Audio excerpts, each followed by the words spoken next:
And this is what they're telling us today about Iraq. Don't leave Iraq because there'll be chaos. Well, what's over there now?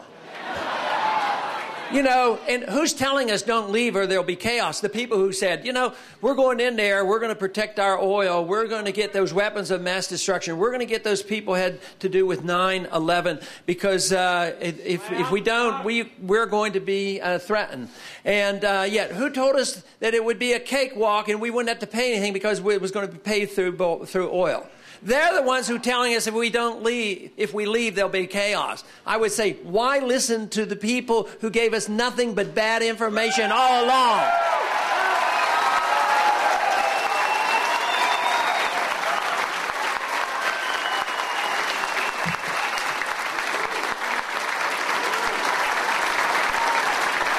And those same individuals are still in charge of our foreign policy. And they're not all in the Republican Party because they're in both parties and they're not caring about what we want, and that is we want peace and we want prosperity and we don't want perpetual war.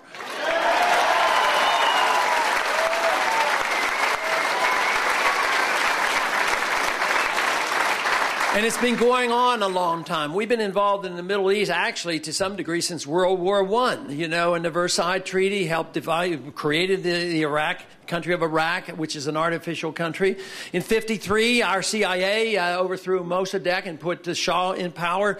Do you think we would forget something like that? And then we're surprised because they remember that, and then they rebel against us. And of course, we've had troops over there for a long time. We've been bombing Iraq for all these years, and it's not ending there. Not only are we occupying, you know, after 9/11, we go into Iraq. Iraq had nothing to do with the 9/11, no weapons of mass destruction. There was no attack on our national security at all.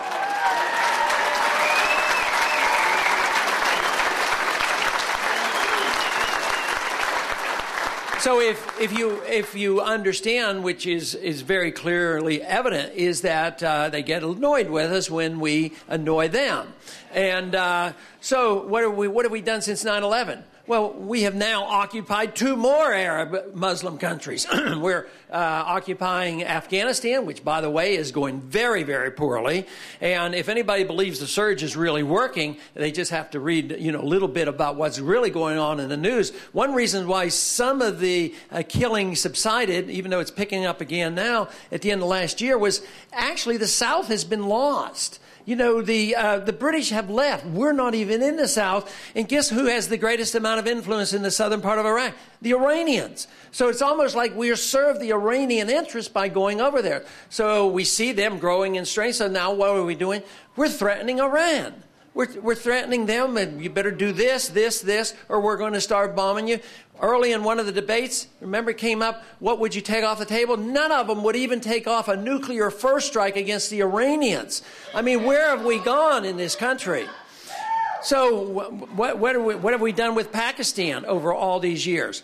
You know, we didn't go after Osama bin Laden at Tora Bora. He goes over into Pakistan. So we say, well our friend Musharraf, he'll go get him. So what do? We tax the American people another $10 billion, give this money to Musharraf, and he's supposed to go after him. And guess what? He didn't do a very good job. And where are we now? They're in a mess now, and we're very much involved. Our CIA is involved trying to pick the next dictator over there.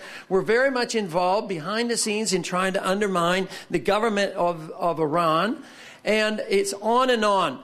So the technicalities of when you should get in and shouldn't be the issue. The issue should be, should we be involved at all? We will.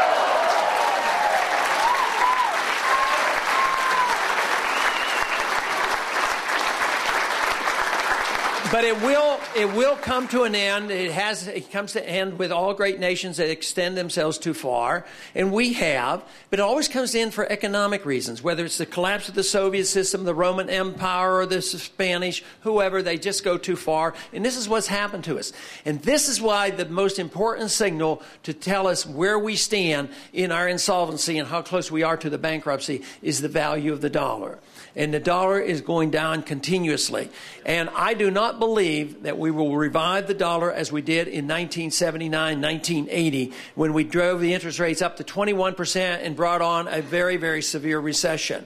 So there is going to be payback, and that is we have to pay for all the money we borrowed and the overextension. So this is what we're in the process. This is what the world is beginning to recognize. This is what the people in this country are recognizing. They might not understand the whole issue, but they know there's something significant going on, something significant with their economics and something significant with this foreign policy. Here we hear these gentlemen on the stage last night talking about staying here forever, 100 years there, and yet they don't have what they have to realize. It is coming to end. The American people are 70% in our favor, are wanting to get this over with and get it done with.